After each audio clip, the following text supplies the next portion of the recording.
Welcome to The Courage Effect. I'm Suzanne Weller, and this is a show about growth and unleashing what's possible.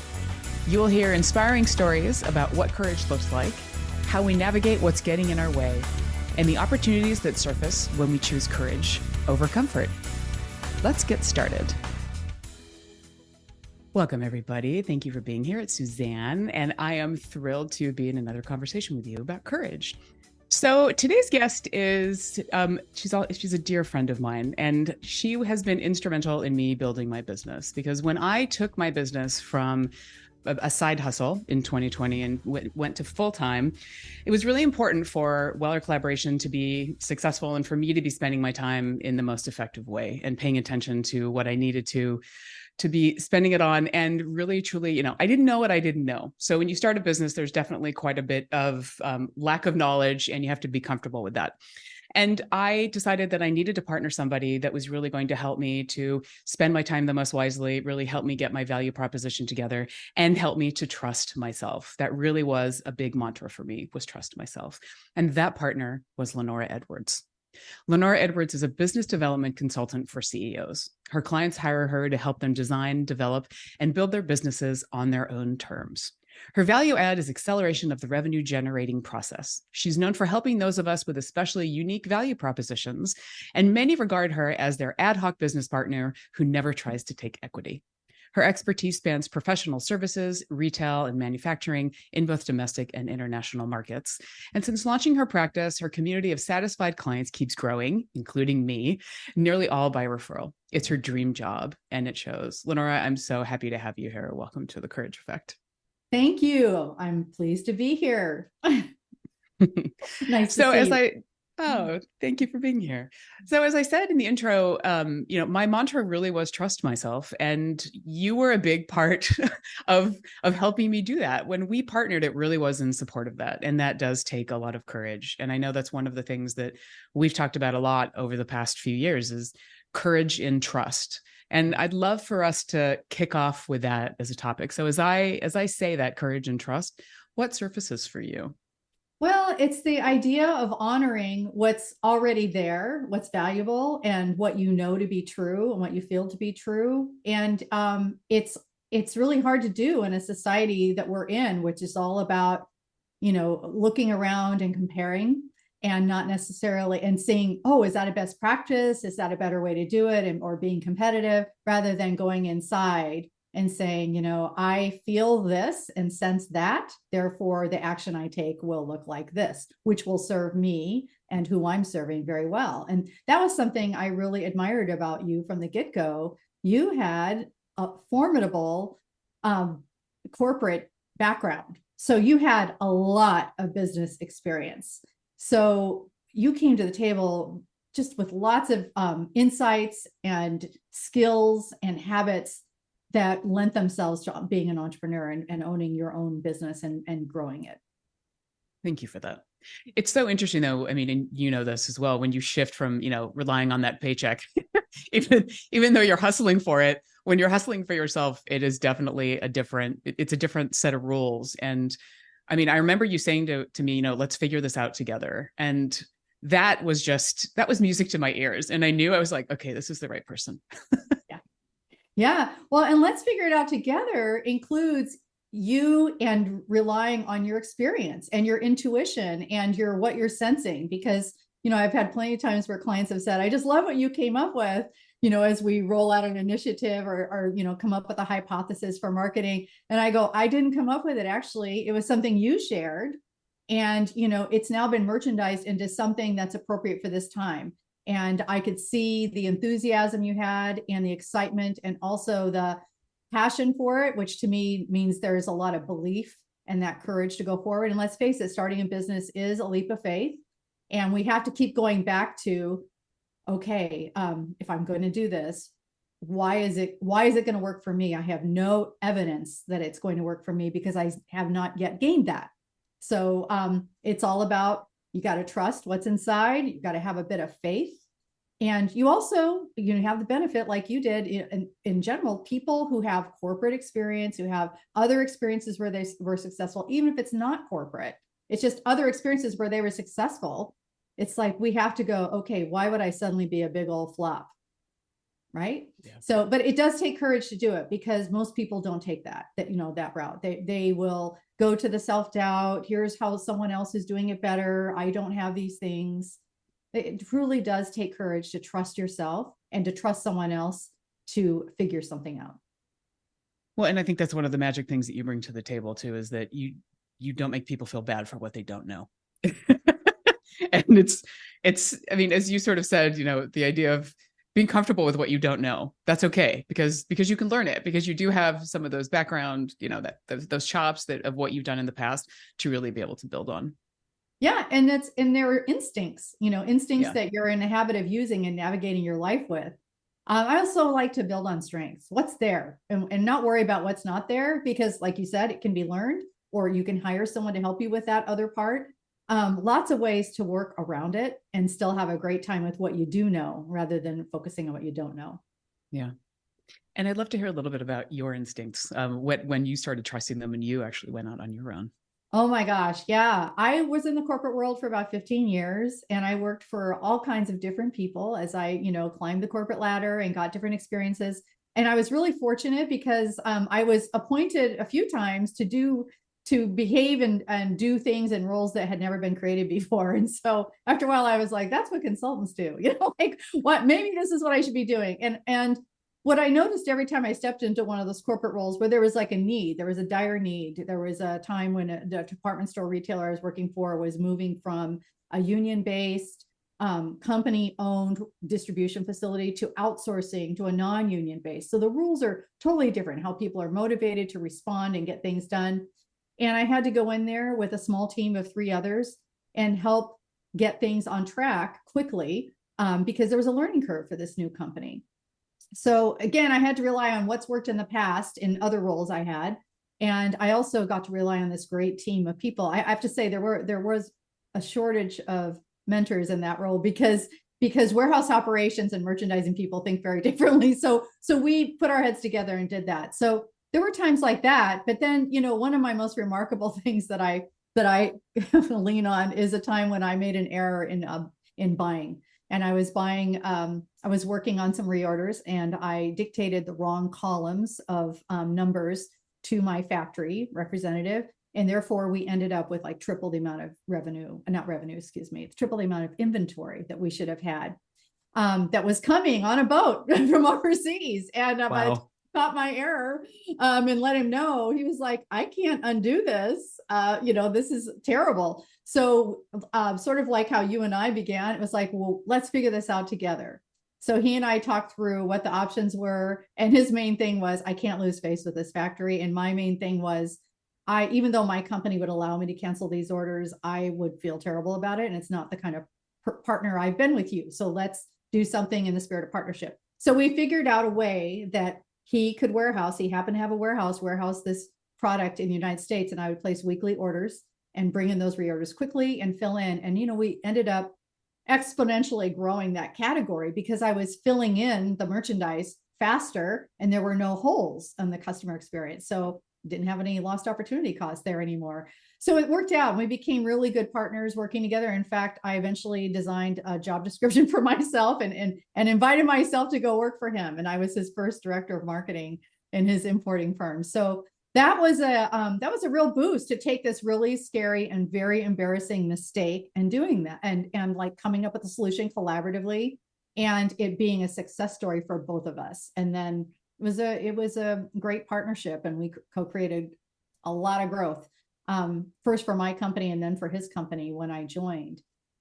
After a while, like taking the leap and moving over to self-employment, I started realizing that my instincts were really good and I had enough experience to be trusted to go in and figure out what people would need. And this is something a lot of my clients are nervous about, and I don't blame them because I have experienced it myself. The idea that someone's just told me what their problem is, I don't necessarily have the direct experience. Like I can't say I actually solved that exact problem. I have to have the courage to step forward and say, I can figure out how to solve this problem, especially in partnership with someone where we both see the same issues and we both have the same desire for the outcome. And over again, every time I approach a new client, every time I started my business, and I did restart it following the 2001 .com bust. And so there were issues about I've never done this before. And I had to keep saying, you know what, your talent is for figuring it out. And actually, I'd say that's what all my clients have as well. When we work together, I'm just accelerating that path so that they can have more fun in the profit sooner than planned. Well, it's such a great story. I mean, that really speaks to courage and ownership, taking responsibility for a mistake. And I mean, that really is turning lemons into lemonade. Yeah. Taking that moment of like, oh no, what have I done, into, okay, what does this give me the potential opportunity to do? Right. And that potential, that's where all the fun is the idea of, well, what could this be? And sometimes we have concepts, ideas of how it's going to be, and it actually turns out better because we got creative, or maybe there was something that came up that made us be a lot more resourceful than we planned. And that's okay. In Entrepreneurville, that happens quite a bit. And I'm not usually thrown when there's a curveball, that comes our way, or something that looks like a disaster. It's usually an opportunity. And I can also speak to that from personal experience with you, is that, I mean, it is that sort of calming effect, right? It's just a matter of like, okay, having that fear at first, like what is potentially going to happen here, but then being able to like learn to talk myself down, Yeah. if that makes sense. But I love that phrase, what could this be? Mm-hmm. Mm-hmm. And I think that really is the core of so much of what you do, and allowing people to see their own path and to give them the courage to be able to find it. Yes. And I'm thinking about a client of mine who I one time was out running. We went up to a business lunch, and then afterwards we had an errand that he needed to run. I said, "Oh, I'll go with you. It's on the way to the parking lot." And there was a problem to be solved at this retailer. And it was a young person, who obviously was new in his role and very nervous about following the rules. And I just remember my client leaning across the counter and saying, "We're two smart people. We can figure out what to do here." And watching the person's confidence and their courage come up, like, okay, let's play. And they did solve the problem. And I just chuckled, and I thought, and that's why he's successful in his business too, and in his life as well. We're two smart people. We can figure this out. And that's fun. I mean, you're also talking about like the creativity and the fun and the joy of actually partnering together. So yes, so good. So good. Well, we need to take a quick break. So let's do that for some ads, and we will be right back. This is Suzanne. Please stay tuned. Hey, everybody. It's Suzanne from The Courage Effect. As the seasons changed, I poked into my closet and discovered how stale my wardrobe had become. Everything felt boring, and I wanted something different and fresh. I grabbed my laptop and remembered Armoire. Why not clothing rental? I could experiment with new styles, from jeans to something fancy, without spending a ton of money and buying clothes I would only wear a handful of times. Armoire makes clothing rental easy. Build the perfect seasonal wardrobe with brands that are unique, sustainably sourced, and owned by women. All you have to do is take the style quiz, select items from your personalized closet, and they will ship them straight to your door. Armoire allows me to indulge in high-quality designer clothing with no guilt. They promote sustainability with fewer items ending up in the donation bag and landfill, and no dry cleaning fees. Trust me, your cramped closet and the environment will thank you. If you're ready to have your dream closet delivered to your door, you must try Armoire. And right now, my listeners can give Armoire a try and get up to 50% off their first month. That's up to $125 off. Just visit armoire.style. That's ARMOIRE.style/The Courage Effect to get up to 50% off your first month and never worry about what to wear again. Try Armoire today.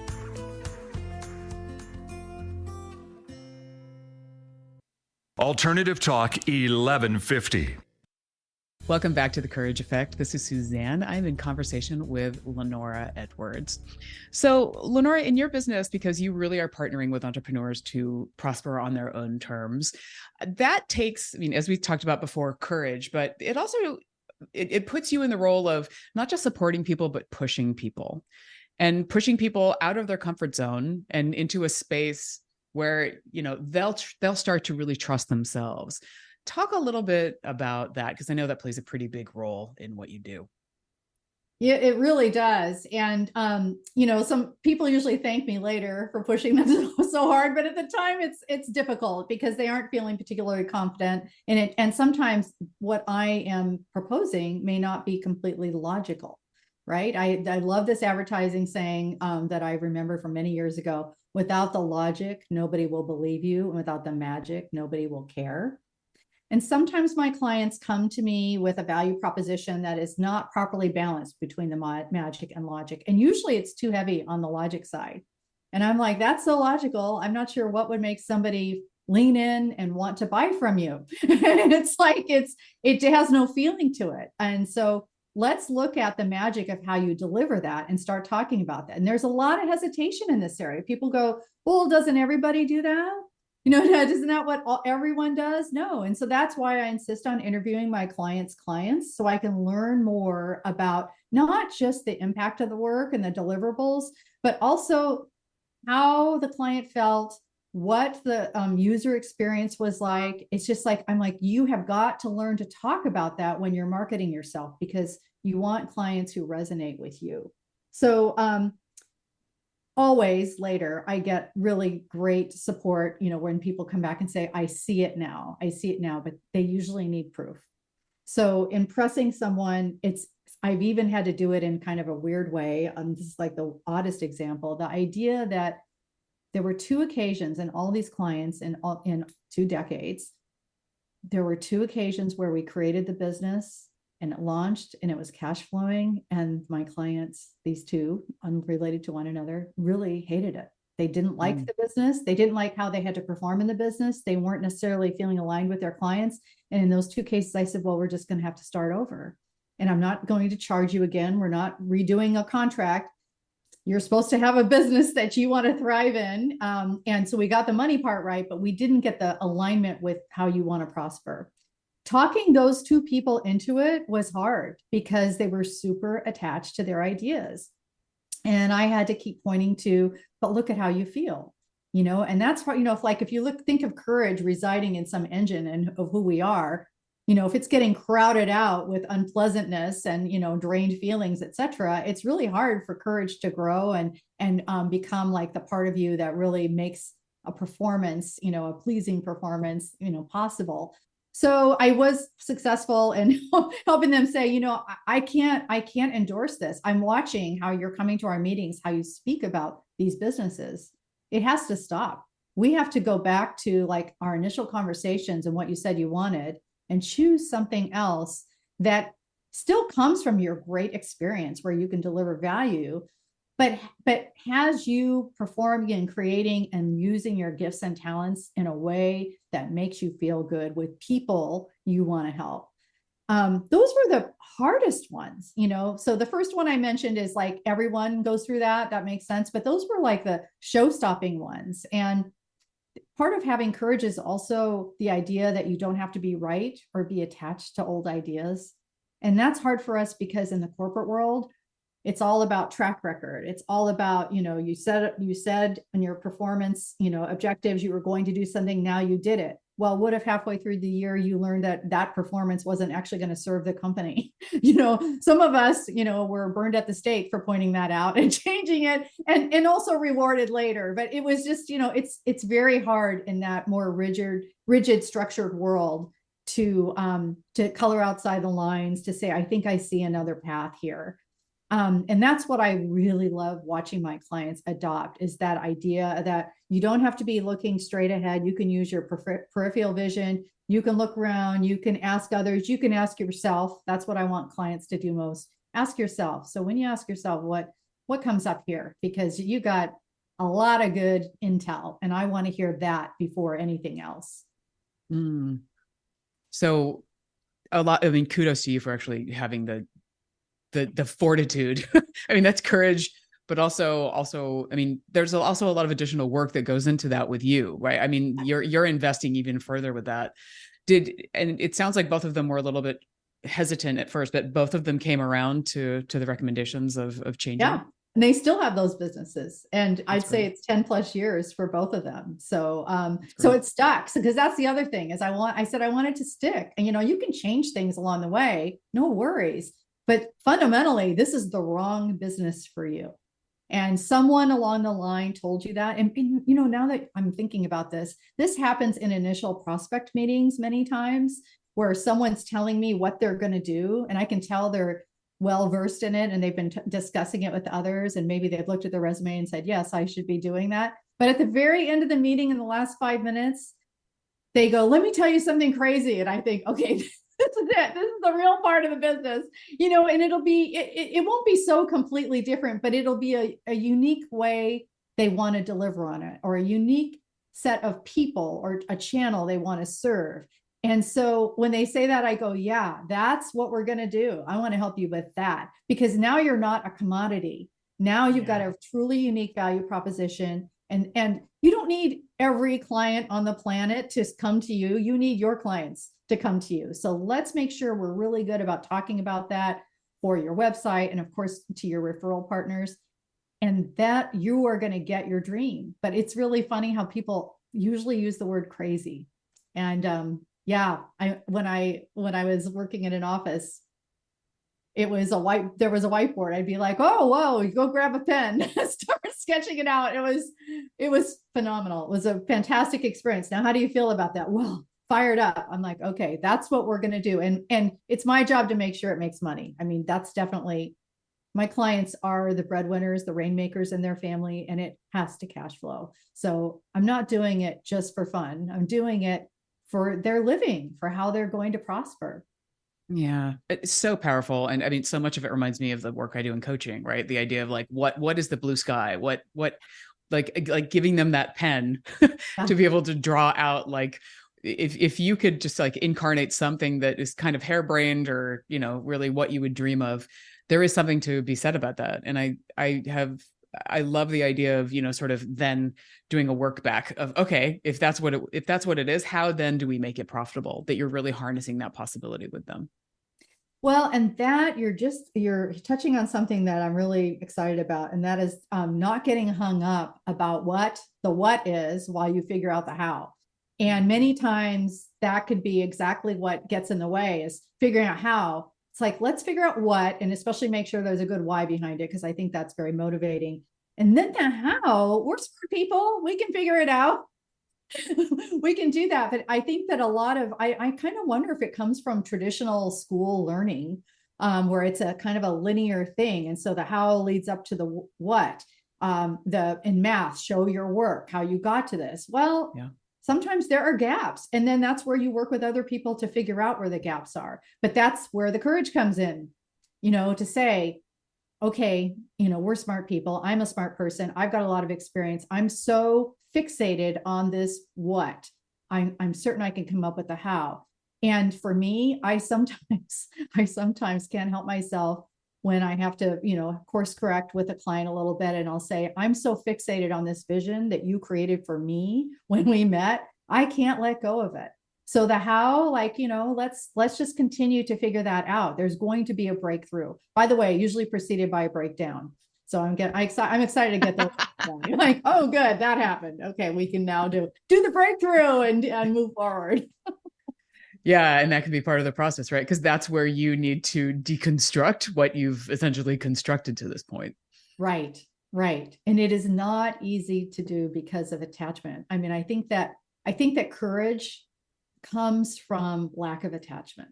It's just like, that's a bunch of information over here. And we really do have to put it in a little box, a compartment, leave it over here and say, if this keeps showing up for me, what is it? It's generally not a crazy idea. I don't think I've heard in all this time with all these clients a crazy idea that wasn't business worthy. There's this glimmer, this thing, this opportunity.